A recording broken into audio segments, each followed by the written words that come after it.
अब मुझ पर इतना कर्जा चढ़ चुका है कि मेरी 7 पुश्तें भी उसे उतार नहीं सकती।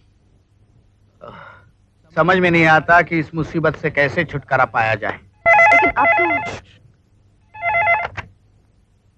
हेलो, कमल स्पीकिंग। सर जी, आपने अपने जिस गोडाउन में गैर कानूनी तौर पर जो माल छुपा रखा है, वहाँ छापा पड़ने वाला है।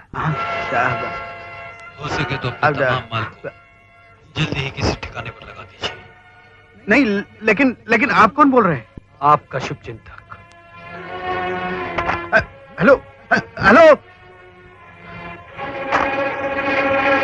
बाप रे। Naughty. My dear brother in law, कहिए आपके साले साहब के लिए क्या हुक्म है?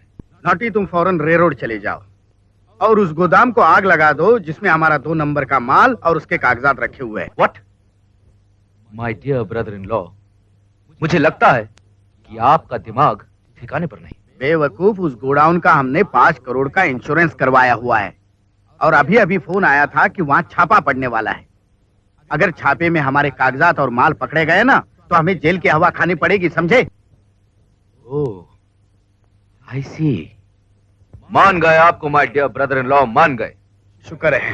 यानी कि गोडाउन जल गया तो हम जेल जाने से बच जाएंगे और इंश्योरेंस के 5 करोड़ वो अपने। क्यों?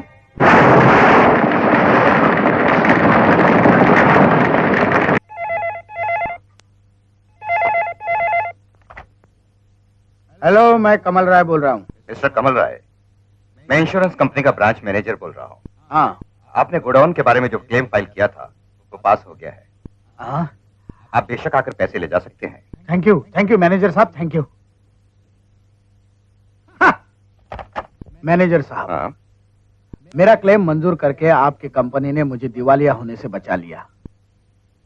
वो तो ठीक है मिस्टर कमल राय, पहले आप इन तस्वीरों को देखिए।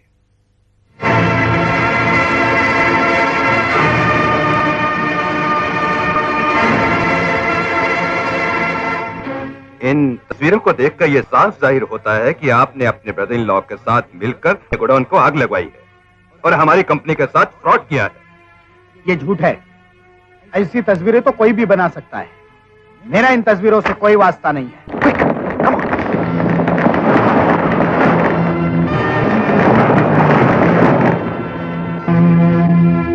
कमल राय, इंश्योरेंस कंपनी के साथ ये फ्रॉड करने की कोशिश जो आपने की है उसका जवाब कोर्ट में देने के लिए तैयार रहिएगा। लेकिन मैनेजर साहब, गेट आउट फ्रॉम हियर।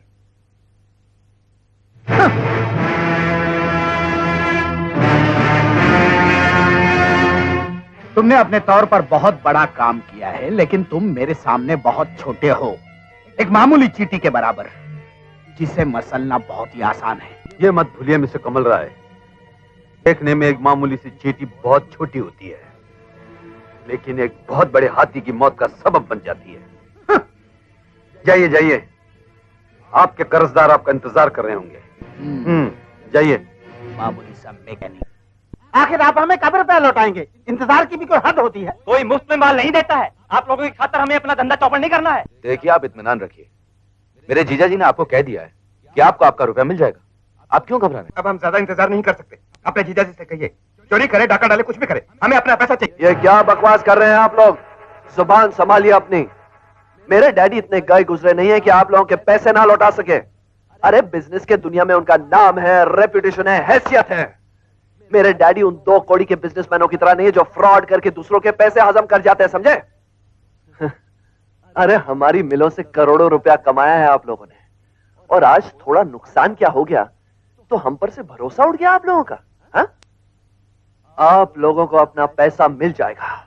अब जाइए यहां से, और तभी आना जब हम आपको यहां बुलाएंगे, समझे? अब जाइए। मिस्टर रोहित, हम आपसे अपना रुपया लेने आए हैं, भीख नहीं। जो आप हमसे ऐसा सलूक कर रहे हैं, आपकी सारी प्रॉपर्टी हमारे पास गिरवी पड़ी है। आपकी एक एक चीज बेच के आपको सड़क पर ले आएंगे। क्या कहा? जुबान खींच लूंगा तेरी, तुम सबको गोली मार दूंगा। Get out! नहीं रोहित, नहीं, जाने दो इन्हें। हम इन लोगों के कर्जदार हैं। देखो, मैं आप लोगों की और बातें सुनना नहीं चाहता। आप मेरी फर्म मिल जो कुछ भी है उसको नीलाम करके अपना रुपया ले लीजिए। मोहित साहब, ये रहे कमल राय के तमाम मिलों और उनकी जायदाद के कागजात, जिनके मुताबिक अब आप इनके मालिक हैं। Thank you.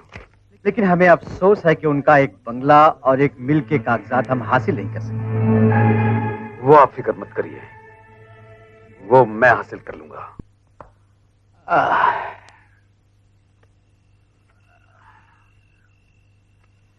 नमस्ते सेठ जी। नमस्ते। आ गए आप? आज बहुत देर हो गई। हाँ। क्या बात है, आप बहुत परेशान लग रहे हैं। आज मेरा करोड़ों का नुकसान हुआ है। क्या? खैर, बिजनेस में तो नफा नुकसान होता ही रहता है, इसमें इतना परेशान होने की क्या बात है? नहीं, एक शख्स है जो मुझे तबाह करने पर तुला हुआ है और समझ में नहीं आता कि वो ऐसा क्यों कर रहा है। कौन है वो शख्स? मोहित। मैं तुमसे कुछ कहना चाहती हूँ। ये तो मैं कई बार सुन चुका हूं कि तुम मुझसे कुछ कहना चाहती हो, लेकिन तुम क्या कहना चाहती हो? यह है कि मैं तुमसे कुछ कहना चाहती हूँ। अरे बाबा, तुम क्या कहना चाहती हो? मैं तुमसे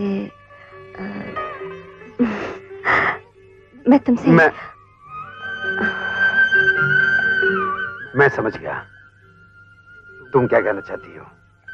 समझ गए? मैंने तो कुछ नहीं कहा। तुमने तो कुछ नहीं कहा, लेकिन तुम्हारी आंखों ने सब कुछ कह दिया। चल, मैं तुमसे कुछ बात करना चाहता हूँ। कहो, क्या कहना चाहते हो? यही कि आज मैं तुम्हारे डैडी मम्मी से अपनी शादी की बात करूं। तुमने मेरे दिल की बात कह दी। मेरे डैडी कभी ना नहीं करेंगे।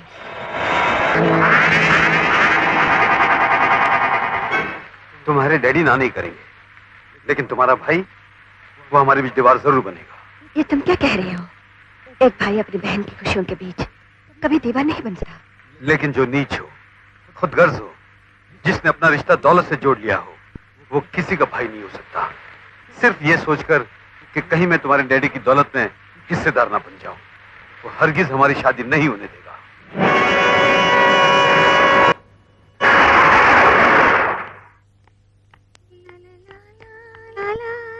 दीदी!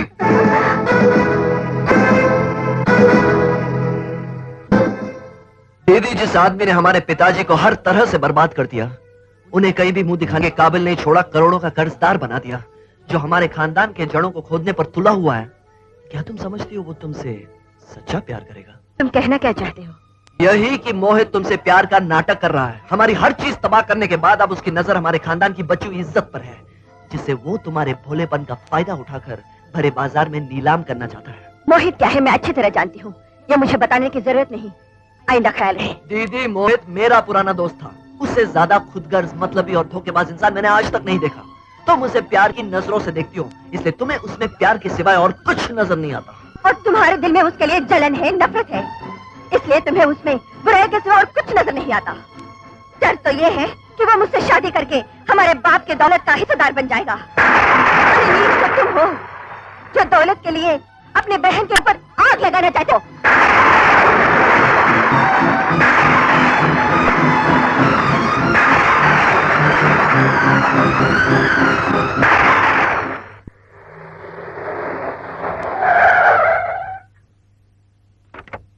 मोहित! मोहित!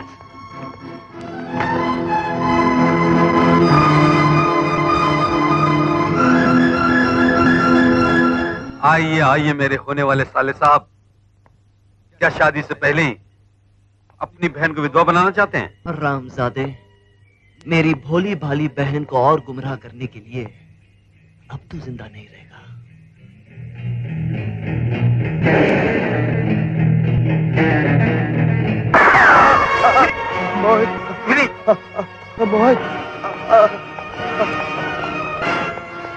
रोहित, क्या हुआ? रो, मुझे चलो।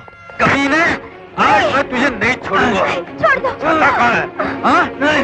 नहीं।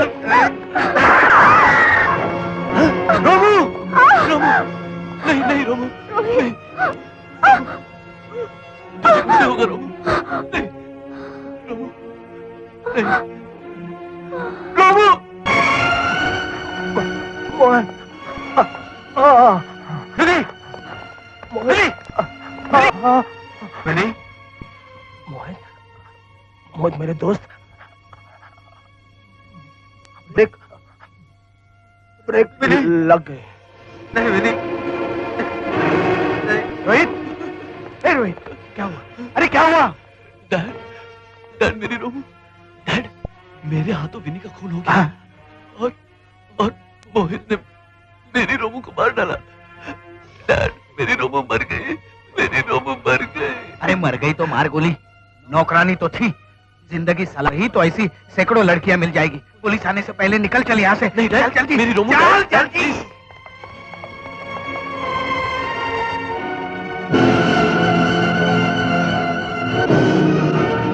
जिसने तेरी जान ली है मैं उसे फांसी पर लटका कर ही रहूंगा। क्या बात कर रहे हो वकील साहब फांसी और कमल राय के बेटे को ये नामुमकिन है कुछ भी करो कानून के मुंह पर दौलत का ताला लगाओ लेकिन मेरे बेटे को बचाओ। हाँ वकील साहब एक माँ अपना आंचल फैलाए आपसे ममता की भीख मांगती है कोई तो रास्ता होगा जिससे मेरा बेटा बच सकता है। आपके तो सिर्फ एक ही आदमी बचा सकता है कौन कौन और वो है मोहित। नाम मत लो उस कमीने का मुझे उससे अपनी जिंदगी की भीख नहीं चाहिए पिताजी चढ़ जाने दो मुझे फांसी के तख्ते पर लेकिन मैं उस जलील का एहसान नहीं लूंगा।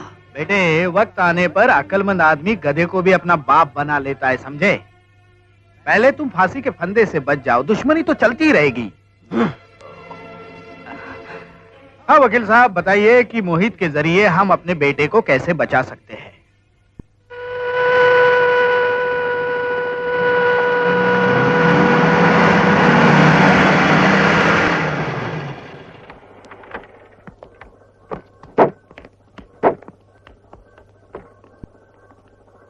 जो होना था सो हो गया।